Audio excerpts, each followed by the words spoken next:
नमस्कार। आज हम श्रावण के महीने पर बात करेंगे। हमारे पास जो सामग्री है, श्रावण भक्ति शिव भजन संग्रह से कुछ अंश, वो इसी पर केंद्रित हैं। ये महीना भगवान शिव को समर्पित है और ये सामग्री बताती है कि कैसे संगीत, खासकर शिव भजन, सिर्फ रस्मों से कहीं ज्यादा है। ये भक्ति जताने का एक बहुत ही शक्तिशाली तरीका बन जाता है। हाँ, बिल्कुल। और ये सामग्री एक दिलचस्प बात कहती है, वो ये कि जब शब्द कम पड़ जाते हैं ना, या भावनाएं इतनी गहरी हों कि कह ना पाएं, तब संगीत एक पुल जैसा काम करता है, आत्मा को परमात्मा से जोड़ने वाला पुल।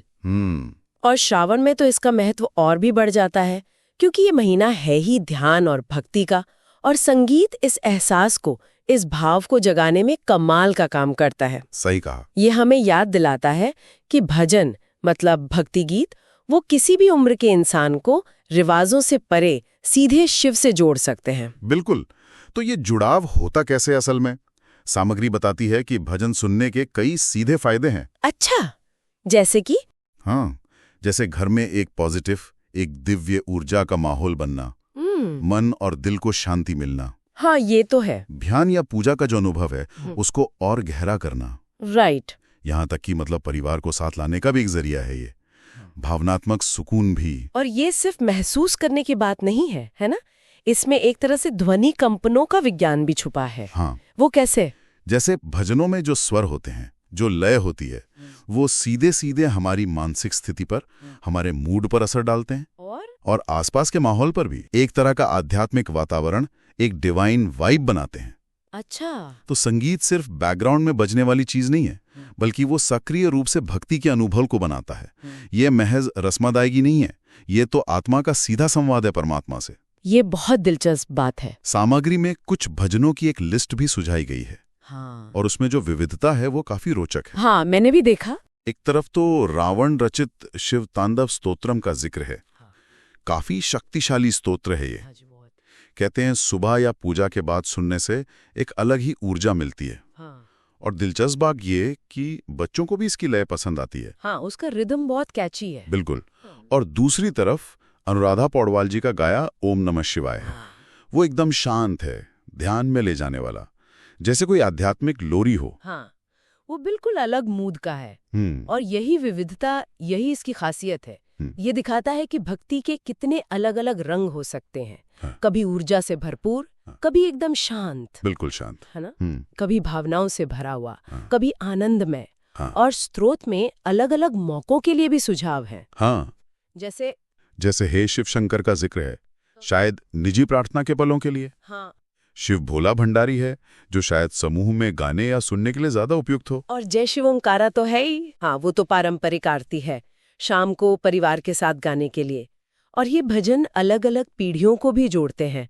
जैसे एक भजन है, कौन कहते हैं भगवान आते नहीं। हाँ, सुना है। वो बच्चों और बड़ों दोनों को पसंद आता है। अच्छा, तो ये सिर्फ क्या सुनना है ये ही नहीं बताता, बल्कि कब और कैसे सुनना है, इस पर भी कुछ सुझाव है इसमें। हाँ, बिल्कुल। जैसे सुबह के लिए शायद नरम शांत धुनें, दिन में काम करते समय शायद सिर्फ वाद्य संगीत, ताकि एकाग्रता बनी रहे। हाँ, ये अच्छा आइडिया है। शाम को आरती के समय पूरा परिवार साथ मिलकर जय शिव ओमकारा गाए। बिल्कुल।